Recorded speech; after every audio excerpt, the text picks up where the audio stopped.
Doctor Sudhanshu Trivedi. माननीय सभापति महोदय, जब मैं उस दिन अपना वक्तव्य दे रहा था तो समाप्त होते समय माननीय गृह मंत्री जी ने आदेश दिया था कि जो संख्या मैंने अप्रॉक्सीमेट बताई थी उसको थोड़ा सुधार कर दे। तो आज मैं बताना चाहता हूं, पिछले लोकसभा में सबसे बड़ी जीत असम की धुबरी सीट पर 10,12,476 वोट से हुई थी और जहां सबसे बड़ा डेमोग्राफिक चेंज हुआ है। परंतु इस सुधार के साथ मैं कुछ निखार या विकार भी बताना चाहता हूं।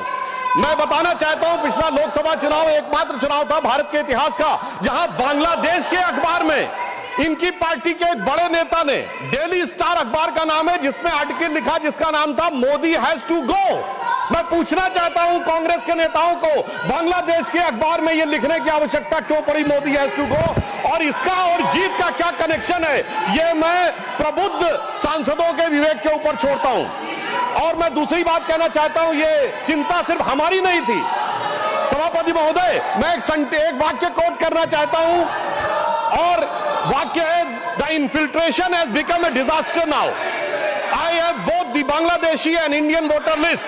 This is a very serious matter. I would like to know what would be when it would be discussed in the House. Sir, आपको पता है किसने बोला था? ममता बनर्जी 4 अगस्त 2005 इसी भारत की संसद में बोला गया।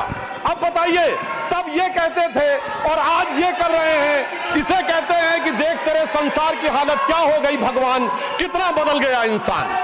अब मैं यह भी कहना चाहता हूं, इसी भाव के अनुसार जो पूरे संसद का विचार था, जब माननीय गृह मंत्री जी सीए का विचार प्रस्ताव लाए तो उस समय पूरे देश में शाहीन बाग बनाने का प्रयास किया गया और नाना प्रकार के आरोप प्रत्यारोप लगाए गए कि अमुक को क्यों नहीं दिया जा रहा है, दूसरे को क्यों नहीं दिया जा रहा है। तो मैं बताना चाहता हूं, जो लोग हमसे उस समय पूछते थे कि सीए का लेजिस्लेशन जो होम मिनिस्ट्री लाई थी उसमें परसिक्यूशन क्यों नहीं दिख रहा था, तो मैं उनसे कहना चाहता हूं, अब तो कम से कम बांग्लादेश की घटनाओं के बाद माफी मांगनी चाहिए कि परसिक्यूशन नहीं दिखाई पड़ रहा था जिन लोगों को। उनके लिए मैं अटल जी की कविता की वो पंक्ति कोट करना चाहता हूं कि जिनके लाशों पर पग धरकर आजादी भारत में आई, वो अब तक है खाना बदोश, गम की काली आंधी छाई। हिंदू के नाते उनका दुख कहने में तुम्हें लाज है आती, तो सीमा के उस पार चलो सभ्यता जहां कुचली जाती। मगर अफसोस की बात यह है सभापति जी, जब ये सीमा के पार जाते हैं तो क्राइम अगेंस्ट ह्यूमैनिटी शब्द गाजा के लिए लिखते हैं अपने ट्वीट में, बांग्लादेश के लिए नहीं लिखते हैं। उससे भी साफ समझ में आ जाता है कि सीमा के पार इनकी दृष्टि कहां और किस रूप में आती है। अब मैं यह भी बताना चाहता हूं, जो हमारे साथी ने कहा कि गृह मंत्रालय हस्तक्षेप कर रहा है किसी राज्य में, परंतु मैं बताना चाहता हूं गृह मंत्रालय ने हस्तक्षेप नहीं किया, राज्यों ने हस्तक्षेप किया है। गृह मंत्रालय में नागरिकता को लेकर कानून बनाना केवल केंद्र सरकार का अधिकार है और संबंधित मिनिस्ट्री है गृह मंत्रालय। और जब नागरिकता को लेकर सीए कानून बना तो एक नहीं अनेक राज्य विधानसभाओं ने उसके विरुद्ध प्रस्ताव पारित किया।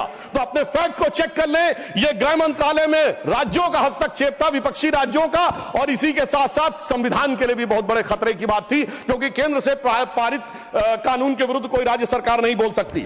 हाँ, रही बात इसको जो इनके दिल में दर्द है कि एजेंसीज के कारण बहुत से नेता जेल में जा रहे हैं, तो मैं याद दिलाना चाहता हूं सभापति महोदय, जो हमारी सरकार पर आरोप लगाते हैं, तो जब सोनिया जी और राहुल जी पे केस दर्ज हुआ था, अक्टूबर 2013 था, दिल्ली हाईकोर्ट के द्वारा, हमारी सरकार नहीं थी। कनिमोझी राजा जी जेल गए थे 2011 में, हमारी सरकार नहीं थी। सुरेश कालमाड़ी जेल गए 2010 में, हमारी सरकार नहीं थी। शिबू सोरेन जेल गए 2006 में, हमारी सरकार नहीं थी। मधु कौड़ा जेल गए 2008 में, हमारी सरकार नहीं थी। मुलायम सिंह मायावती जी पे केस हुए 2004 में, हमारी सरकार नहीं थी। करुणानिधि जी जेल गए 2000 में, लालू यादव जी जेल गए 1997 में, झारखंड मुक्त मोर्चा रिश्वत काट 1994 में, और सर राजीव गांधी जी पे आरोप 87 में और FIR 1990 में। मेरे भाई, हम लोग पढ़ाई की एज से प्रौढ़ावस्था में आ गए, आप लोगों को अंदर बाहर कोर्ट कचहरी का चक्कर काटते देखते हुए, और फिर 2014 के बाद की पर्ची हमारे नाम की फाड़ रहे हैं। मुझे लगता है ये बिल्कुल तथ्यों के विपरीत है। ईमानदारी से उनको आत्मावलोकन करने का प्रयास करना चाहिए, बजाय कि आरोप लगाने के ऊपर। हाँ, एक बात मैं जरूर कहना चाहता हूं, गृह मंत्रालय ने एक बहुत बड़ा काम इस कार्यकाल में जानते क्या किया? इस देश को वास्तविक रूप में सेकुलर बना दिया, समग्र रूप से सेकुलर बना दिया। सर, वो क्या था? 1976 में जब कॉन्स्टिट्यूशनल अमेंडमेंट करके सेकुलर वर्ड जोड़ा गया कॉन्स्टिट्यूशन में, तो कश्मीर की विधानसभा ने उसे एक्सेप्ट नहीं किया था। इसलिए इस देश में एक ही राज्य था जो संवैधानिक दृष्टि से सेकुलर नहीं था। सर, 5 अगस्त 2019 को जब धारा 370 हटी तो यह वास्तविक अर्थों में पूरा देश सेकुलर हो गया। इसके लिए मुझे लगता है गृह मंत्रालय को बधाई दी जानी चाहिए। और एक और मैं बात कहना चाहता हूं सर, अभी विश्व का सबसे बड़ा आयोजन कुंभ मेला हुआ, इसके लिए उत्तर प्रदेश की सरकार की तो प्रशंसा की जा सकती है, इसमें कोई दो राय नहीं है, परंतु यह भी सत्य है सर, इतना बड़ा आयोजन हुआ और किसी प्रकार की कोई अप्रिय घटना, एक दुर्घटनावश होने वाली उस भगदड़ के अलावा क्या कोई गोली चली, कोई पटाखा फूटा, कोई सुरक्षा को लेकर अटैक हुआ? यदि यह नहीं हुआ तो मैं मानता हूं इसके लिए सुरक्षा एजेंसियों की सतर्कता और उसके लिए गृह मंत्रालय की जो सजगता थी वो भी बधाई का पात्र है। और वैसे मैं एक शब्द और कहना चाहूंगा सर, जो कुछ कुंभ मेले में दिखाई पड़ा था उसको कम से कम मैं निगेटिव बात न कह के एक पॉजिटिव बात कहना चाहूंगा। अनेक विदेश से लोग आए, 66 करोड़ लोग आए, लाखों लोग विदेश से आए, 73 देशों के राजनयिक आए, 100 से अधिक लोग आए और वो आकर यहां देखकर क्या चौंक जाते थे सभापति महोदय। कोई कहता था दुनिया में सब कुछ पैसे के लिए होता है, मार्क्स, तो कोई कहता था सब फिजिकल प्लेजर के लिए होता है, फ्रायड, तो कोई कहता था नेम एंड फेम के लिए होता है। परंतु जब हमारे यहां नागा सन्यासियों को देखते थे तो पश्चिम के लोग आके जानते कि वो चौंक जाते थे। उसे एक पंक्ति में कहूं कि वो सुख खोजे भौतिकता में, मदिरा में मांस की बोटी में, ये भस्म रमाए अपने तन पर खुश हैं सिर्फ लंगोटी में। और सभापति महोदय, मार्क्स भी फेल, मैक्स वेबर भी फेल, फ्रायड भी फेल, कम से कम ये प्रेरणा देनी चाहिए भारतीय संस्कृति के बारे में। और परंतु मैं क्या कहूं, दुनिया की सबसे बड़ी कंपनी स्टीव जॉब्स के और एप्पल के, मतलब सबसे एडवांस कंपनियों में से एक, उनकी पत्नी लॉरेन पावेल भी आई और नाम भी उन्होंने कमला देवी रखा, परंतु कुछ लोगों को उसके बाद भी उसमें स्नान करने में समस्या नजर आई। तो मैं ईमानदारी से और विनम्रता से यह कहना चाहता हूं, सभी धर्मों की भावना का सम्मान होना चाहिए। गंगा जल का सिर्फ सम्मान हमारे धर्म में नहीं है, काबा में भी एक आबे जमजम है और वहां के जल को भी वैसे ही पवित्र माना जाता है और माना जाता है कि उससे पाप कटते हैं। जब आप वेटिकन जाते हैं तो पोप भी आपके ऊपर जल छिड़कते हैं और कहते हैं this removes you from all the sin. मैं चुनौती से कहता हूं, इनमें से कोई किसी के बारे में बोल सकता है? सबका सम्मान करिए परंतु सनातन का अपमान मत करिए। मैं मानता हूं कि इरेडिकेशन ऑफ सनातन धर्म आपका विचार है, परंतु उसे कम से कम अपने राजनीतिक वक्तव्यों में आप आने का प्रयास मत करिए। परंतु मैं एक बात और कहना चाहता हूं, अभी हमारे डीएमके के लोग डिलिमिटेशंस के बारे में बोल रहे थे, उनकी कंसर्न समझी जा सकती है, परंतु मैं सिर्फ एक बात कहूं सर, जनसंख्या का यदि उनको लगता है कि किसी जगह विचार बढ़ रहा है संख्या और किसी जगह नियंत्रित है, चूंकि उन्होंने नियंत्रित की है, तो सर ये सिर्फ ज्योग्राफी पर ही है कि सोसाइटी पर भी लागू होगा? अगर किसी समूह ने, धार्मिक समूह या मजहबी समूह की जनसंख्या बढ़ी है और दूसरे ने नियंत्रित किया है, सर वहां पर तो नहीं चर्चा होनी चाहिए, सिर्फ ज्योग्राफी पे होनी चाहिए, सोसाइटी पे नहीं होनी चाहिए।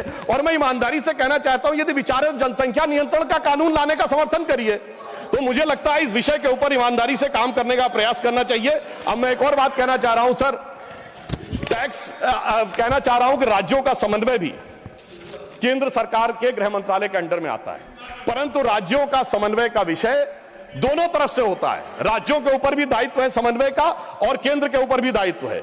इसीलिए मैं कहना चाहता हूं, परंतु जब ऐसी बातें उठती हैं कि किसी राज्य का कोई मंत्री कहता है कि टैक्स कलेक्शन वहां ज्यादा हो रहा है तो हमें अलग हो जाना चाहिए, तो किसी राज्य का मंत्री उत्तर भारत के किन्हीं राज्यों के लिए या बिहार के लिए आपत्तिजनक बातें कहना शुरू करता है, इससे राज्यों का जो समन्वय है वो गिरता है।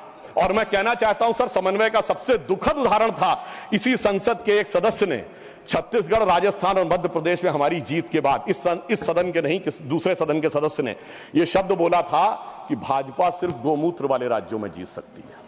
तो मैं उनको बताना चाहता हूं सर, जिनके की दिमाग में मैकाले और मार्क्स का वायरस भरा है, तो उन्हें बताना चाहता हूं कि गोमूत्र का anti bacterial, anti fungal, anti cancer के लिए मेडिसिनल पेटेंट है और पेटेंट का नंबर है 64100059। तो मैं कहना चाहता हूं, कृपया जाके अपने मन से मैकाले और मार्क्स का मैल साफ करिए, तो राज्यों में समन्वय बहुत बेहतर ढंग से दिखाई पड़ेगा। और मैं अंत में सभापति महोदय, सिर्फ मैंने जहां से बात प्रारंभ किया था वहां पे बात को समाप्त करता हूं। एक उदाहरण देना चाहता हूं, एक फिल्म आई थी एक दौर में जिसका नाम था वेडनेसडे, जिसमें नसीरुद्दीन शाह जी ने एक आम आदमी का रोल किया था और उसमें एक सर डायलॉग था जिसमें वो कहते हैं कि जब व्यक्ति घर से निकलता है तो हर 1-2 घंटे के बाद उसकी पत्नी पूछती है ऑफिस पहुंच गए कि नहीं, चाय पी ली कि नहीं, खाना खा लिया कि नहीं, वापस आ रहे हो कि नहीं। तो उन्होंने कहा वो इसलिए नहीं पूछती कि वो जानना चाहती है चाय पिया कि नहीं, खाना खाया कि नहीं। वो दौर था जिसमें वो कह रहा है कि वो इसलिए पूछ रही कि वो जानना चाहती तुम जिंदा हो कि नहीं। क्योंकि वो दौर था इनकी सरकार का जिस जमाने में घर से आदमी निकलता था, उसने कहा लगता है जंग पे निकल रहा है, तो ऐसा प्रतीत होता था कि मानो वो कह रहा हो कि उजाले अपनी यादों के हमारे संग रहने दो, न जाने किस गली में जिंदगी की शाम हो जाए। मगर उस शाम के बाद जो सुबह हुई है हमारी सरकार आने के बाद, और जो गृह मंत्रालय ने किया है, वो पूरे देश को दिखाई पड़ता है। तो मैं अंत में सर सिर्फ ये कहना चाहूंगा, मैं ये मानता हूं कि हमारे गृह मंत्रालय ने जो काम किया है वो संवेदना, संकल्प, समन्वय और सुदृढ़ता के साथ किया है। मणिपुर जैसे विषयों के लिए पूरी संवेदना से काम किया है, कश्मीर जैसे विषयों के लिए संकल्प के साथ काम किया है, राज्यों के साथ समन्वय के लिए समन्वय की भावना से काम किया है, और आंतरिक सुरक्षा के लिए पूरी सुदृढ़ता के साथ काम किया है। और जब कठोर निर्णय लेने होते हैं और देश की सुरक्षा को लेकर कुछ कठोरता करनी होती तो कुछ लोगों को थोड़ा कष्ट जरूर हुआ होगा।